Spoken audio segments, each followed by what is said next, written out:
Alô, estudantes do nono ano, vamos aí para mais uma aula com o tema A Era Vargas, Trabalhismo e o Estado Novo. Então, a Era Vargas, ela é muito popular em vestibulares, né, em provas relacionadas ao tema de história, sempre muito importante o entendimento desse tema, desse contexto. Aqui no canal Ale Moraes TV tem uma série em outro formato, né, com a Era Vargas. Aí quem quiser dar uma olhadinha, pode dar uma olhadinha lá. É um outro formato que diferente desse aqui com as aulas que eu apresento através dos slides. Então, o conteúdo é Getúlio Vargas, trabalhismo, Estado Novo, objetivo, identificar a importância de Getúlio Vargas na história do Brasil republicano, compreender qual foi o papel do trabalhismo durante a era Vargas e analisar o autoritarismo do Estado Novo. Então vamos para algumas fontes historiográficas aqui nesse momento. Sabemos que as eleições presidenciais na Primeira República eram caracterizadas pela chamada política do café com leite e pela hegemonia das oligarquias cafeiras no poder. Durante boa parte desse período, os oligarcas paulistas e mineiros definiam entre si os candidatos para a presidência da República. Já tivemos essas aulas anteriormente, ok? No entanto, na sucessão do então presidente Washington Luiz, essa lógica foi rompida com a indicação do paulista Júlio Prestes, candidato governista, ao invés do mineiro Antônio Carlos de Andrade. Isso provocou uma crise entre as oligarquias dos dois estados e o que ocasionou a formação da Aliança Liberal, que lançou os candidatos Getúlio Vargas à presidência e João Pessoa a vice, em oposição aos candidatos de São Paulo. Júlio Prestes saiu vitorioso nas eleições, com o resultado divulgado em maio de 1930, sob a acusação de fraude pela Aliança Liberal. No final de julho, o assassinato de João Pessoa, atribuído ao governo federal, foi o estopim do movimento político-militar que ficou conhecido como Revolução de 1930. Posteriormente, descobriu-se que o assassinato decorreu de uma briga pessoal entre João Dantas e João Pessoa e que o governo não tinha relação com o evento, mas foi dessa forma que Getúlio Vargas subiu ao poder. Então, olha aí uma fake news, né? Dando a morte de João Pessoa como se tivesse sido ali ocasionada pelo governo federal. Liderado por Getúlio Vargas e com o apoio dos tenentes, o movimento depôs Washington Luiz em outubro de 30. Uma junta militar foi formada por 2 generais e um almirante, e em novembro o poder foi transferido a Vargas. Ao assumir a presidência em novembro de 30, Vargas suspendeu a Constituição e dissolveu o Congresso. Essas ações já anunciavam que seria estabelecido um novo modelo de Estado. Então, isso aqui é característica dos regimes ditatoriais. Primeira coisa, suspende a Constituição e dissolve o Congresso. Então, atacou a Constituição, ataca-se o Congresso constantemente, tome cuidado. Uma nova Constituição. O governo Vargas não agradou às oligarquias paulistas que exigiam uma constituinte, além de um interventor paulista e civil. Esses descontentamentos deu início a 9 de julho de 32, a chamada Revolução Constitucionalista, um movimento armado que acabou se rendendo em outubro daquele mesmo ano. Tem um vídeo aqui que fala só sobre a Revolução Constitucionalista de 32 no canal, ok? Um agravante dessa questão foi a crise internacional de 29, que levou à queda do preço do café e à paralisação de suas vendas. O governo de Vargas decidiu por comprar café e queimar seus estoques, no intuito de diminuir a oferta e conter a queda do preço. Em 34 foram realizadas eleições para a Constituinte e uma nova Constituição foi promulgada.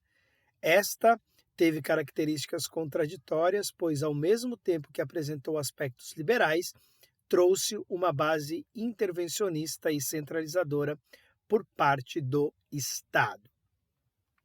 Ela estabelecia voto secreto, feminino e a redução da idade mínima do eleitor de 21 para 18 anos. também incorporou algumas leis de cunho trabalhista que estabeleciam, por exemplo, uma jornada de trabalho de 8 horas, descanso semanal, férias anuais, instituição da Previdência Social e reconhecimento dos sindicatos. Olha que coisa dúbia, né? Foi essa Constituição como analisada. Traz avanços importantíssimos, como o voto feminino e todas essas outras questões trabalhistas que nós analisamos. Vamos lá! Então, aqui tem um cartaz paulista com a figura de um bandeirante gigante, símbolo de São Paulo, segurando um minúsculo Getúlio Vargas em suas mãos com a frase abaixo a ditadura. Então, interessante aqui nesse momento ainda, os bandeirantes faziam parte da questão positiva do estado de São Paulo. E nas aulas do 7º ano a gente vê a atrocidade que foi os bandeirantes diretamente ligando eles à questão da dignidade humana da população.